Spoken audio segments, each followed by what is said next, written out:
안녕하세요. 드라마를 톱파보는 잼잼 리뷰입니다. 주란의 위암 소식을 듣고 놀란 지원은 운명이 수민에게 완벽하게 옮겨가지 않았음을 깨닫고 충격에 빠졌습니다. 박민환과 정수민이 결혼을 하며 끝나게 될 줄 알았던 악연은 끝나지 않았던 거였는데요. 일어날 일은 언젠가 일어난다. 나 아니면 관련된 누군가에게. 이 회계의 법칙에 따라 지원은 당연히 그 누군가가 정수민일 거라 생각했어요. 같은 남자와 결혼해서 같은 최후를 맞을 거라고 말이죠. 하지만 운명의 화살은 엉뚱한 사람을 향했습니다. 지원으로 인해 각성하고 운명이 변했지만 박민환과 가장 비슷한 사람을 남편으로 가진 양주란에게 말이죠. 이대로라면 주란은 회기 전 지원처럼 내연녀가 보는 앞에서 남편에 의해 죽는다라는 운명에 놓인 건데요. 지원은 그냥 내 인생만 다시 살면 될 걸 마음대로 남의 운명을 건드렸다며 자신이 운명을 바꾸는 바람에 주란의 운명이 바뀐 것에 대해 죄책감을 갖습니다. 하지만 이대로 가만히 있을 지원이 아니었죠. 수민에게 운명이 옮겨가지 않았던 이유는 남편의 불륜, 남편과 내연녀 앞에서 죽게 되는 이 더러운 운명을 모두 수민에게 넘기기 위해서 필요한 건 결혼한 박민환이 또 누군가와 바람을 펴야 했던 거였어요. 지원은 과거 수민의 것이었던 빨간색 구두와 핑크색 명품 가방을 갖게 되었잖아요. 물론 핑크색 명품 가방은 수민에게 축의금으로 돌려주었지만 아직도 지원에겐 수민이 준 빨간 구두가 남아있죠. 상견례를 앞두고 수민은 지원에게 빨간 구두를 생일 선물로 줬습니다. 빨간 구두는 과거 회기 전 수민이 갖고 싶다고 졸라서 강지원이 정수민에게 생일 선물로 준 것이었는데요. 근데 참 정수민도 지원이 생일 선물을 고르면서 지원이 취향은 생각하지 않고 자기 눈에 예뻐 보이는 자기가 갖고 싶은 걸 선물하다니 진짜 이기적인 것 같아요. 빨간 구두는 이전 생에서 병원에 입원해 있던 지원이 집에 와서 수민과 민환의 불륜을 확인한 날 현관 앞에 놓여 있던 구두였습니다. 즉 빨간 구두는 박민환의 내연녀를 상징하는 거죠. 이전 생에서 박민환의 내연녀가 수민이었다면 이번 생에선 지원이 박민환의 내연녀가 되어야만 지원에게 왔던 위암이라는 운명과 내연녀 앞에서 죽게 된다는 운명이 모두 수민의 것이 되는 거거든요. 그래서 지원은 나쁜 운명을 모두 수민에게 주기 위해 박민환의 가짜 내연녀가 되기로 결심합니다. 그런데 지원이 진짜로 박민환과 바람을 필 순 없잖아요. 어떻게 버린 쓰레기인데 그걸 다시 주워오겠어요. 그럴 순 절대 없죠.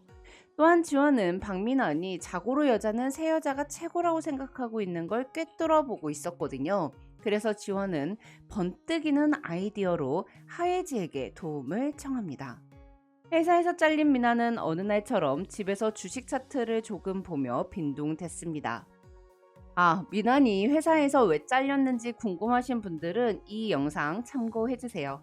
그때 미나는 오빠 잘 지내? 라고 적힌 메시지 한 통을 받게 되는데요. 이 번호는 통화나 메시지를 주고받은 내역이 전혀 없는 번호였으나 오빠라고 불렀으니 이 메시지를 보낸 사람이 여자임은 확실했죠. 번호를 유심히 뜯어보던 박미나는 과감하게 통화 버튼을 눌렀습니다. 여보세요, 오빠? 전화를 받은 여자의 목소리는 미나니 전혀 모르는 낯설고 청량한 목소리였는데요. 미나는 메시지가 들어왔길래 전화를 했는데 실례지만 누구냐고 물었고 상대방 여자는 민주기 오빠 폰 아니냐고 되물었죠. 미나니 아니라고 하자 여자는 이 번호가 맞는데 어떻게 된 건지 모르겠다며 속상해했고 미나는 속상해하는 여자를 가만둘 수 없었기에 근사하게 들리도록 목소리를 깔고 오해가 있었나 봅니다. 이 번호 꽤 오래 썼는데 라고 말하죠. 이 장면 이희경 배우가 너무 잘 살릴 것 같지 않나요? 여자는 전화를 안 주셨으면 괜히 혼자 오해할 뻔했다며 전화해 주셔서 감사하다고 말하고 미나는 자신의 젠틀한 위로가 먹혔다고 생각하며 여자와 몇 마디 말을 더 주고받고 전화를 끊었습니다. 그리고는 오랜만에 듣는 새 여자 목소리에 키득거리며 잘못 걸린 번호로 다시 문자를 보내 자꾸 신경이 쓰이는데 민주기 오빠와 무슨 사연인지 말해줄 수 있는지 묻습니다. 여자는 좀 긴 이야기인데 괜찮냐며 여자친구가 있는지 물었고 박민호는 여자 안 만난 지 몇 년은 됐다고 거짓말을 하며 문자녀와 연락을 이어가죠. 이렇게 박민환에겐 일면식도 없는 여자 하나가 생긴 건데요. 한편 정수미는 박민환을 마구 좋아한 건 아니었지만 박민환이 강지원을 못 잊는다거나 다른 여자를 만난다거나 하는 건 견딜 수가 없었어요. 박민환은 연락도 되지 않은 채 집에 늦게 들어오는 날이 많아졌고 말끝마다 지원과 수민을 비교하며 수민의 열등감을 증폭시켰습니다. 그러던 어느 날 민환이 친구랑 술을 마시며 히덕거리는 동안 수민은 전화를 수십 통을 해도 받지 않는 민환이 여자를 만나고 있다고 확신하죠. 수민은 고민 끝에 지원에게 전화를 걸었고 다짜고짜 지금 누구랑 있냐고 따져 물었는데요. 이에 지원은 글쎄 어디서 누구랑 있을까 라며 수빈을 도발했죠. 지원은 수민에게 너 남편 연락 안 되지? 아침엔 들어갈 테니 걱정하지 마 라고 말하고 좀 바쁘다며 전화를 툭 끊어버렸습니다. 이에 수민은 눈에 불이 튀고 얼굴에는 빨갛게 열이 올랐죠. 끊어진 전화를 향해 고래고래 욕을 퍼부으며 다시 통화 버튼을 눌렀지만 그새 지원의 전화기는 전원이 꺼져 있었어요. 수미는 손에 잡히는 것들을 마구 집어던지다 못해 자신의 손가락을 아드득 물어뜯습니다. 사실 지원은 지역과 깨를 뽑고 있던 중이었거든요. 하지만 회기 전 박민환이 연락 없이 외박하는 건 매우 흔한 일이었기에 박민환이 절대로 변했을 리 없다는 확신으로 수민에게 그렇게 말한 거였어요. 다음날 아침 수민은 새벽에 들어와 코를 골고 자고 있는 박민환의 핸드폰을 들고 거실로 나와 비밀번호를 풀었습니다. 박민환의 핸드폰 비밀번호는 열받게도 강지원의 생일이었죠. 수민은 강지원에 대한 증오가 치솟다 못해 사리까지 들었어요. 지금 눈앞에 있다면 난도질을 죽여도 시원찮을 것 같았죠. 수민은 메시지 수신함을 열어 박민환과 정체 모를 여자가 주고받은 문자를 확인했습니다. 저장되어 있지 않은 번호는 강지원이 아니었기에 수민은 그나마 다행이라는 안도감과 뭐가 다행이냐는 자괴감을 동시에 느끼는데요. 수민은 번호를 메모한 후 민환의 핸드폰을 제자리에 돌려놓으며 이제 저 겁없는 불륜녀에게 본때를 보여주기 위해 너 박민환이랑 무슨 사이야? 죽고 싶어? 라고 문자를 보냅니다. 전화를 해서 욕을 퍼붓고 싶은데 민환이 깰까봐 그러지 못하는 걸 아쉬워하면서요. 문자를 받은 여자는 누구신데 다짜고짜 반말의 협박이에요 라고 답장을 보냈고 수민은 뻔뻔한 년 남의 남자나 꼬시고 다니는 주제에 존댓말 듣고 싶어? 라고 문장을 보냅니다. 여자는 민환씨가 남의 남자라는 게 뭔 말이냐고 물었고 수민은 내 남편 이름 함부로 부르지 말라고 답장을 보냈죠. 한참 동안 답이 없던 여자는 박민환이 여자친구가 없다고 했는데 아내가 있는지는 몰랐다며 자기 민환씨랑 실제로 만난 적도 없고 그냥 문자를 잘못 보냈는데 그쪽에서 계속 연락이 와서 어쩌다 보니 친해진 거라며 유부남인 거 알았으니 당장 민환씨 번호 차단하고 다신 연락 안 하겠다며 수민에게 연거푸 사과를 했습니다.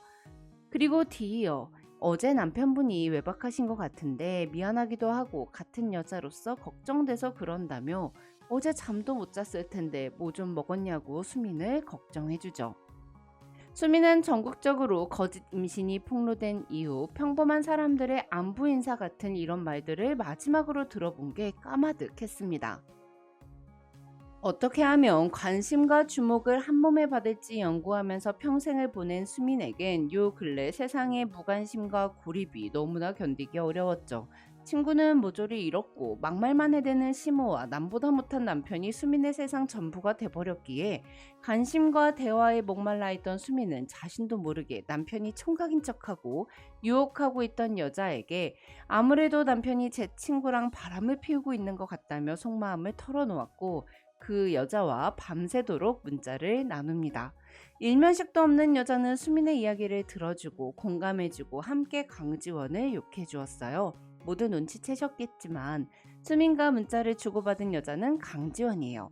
지원은 하예지에게 핸드폰을 하나 건네며 박민환에게 잘못 문자를 보내고 통화를 해달라고 부탁했습니다.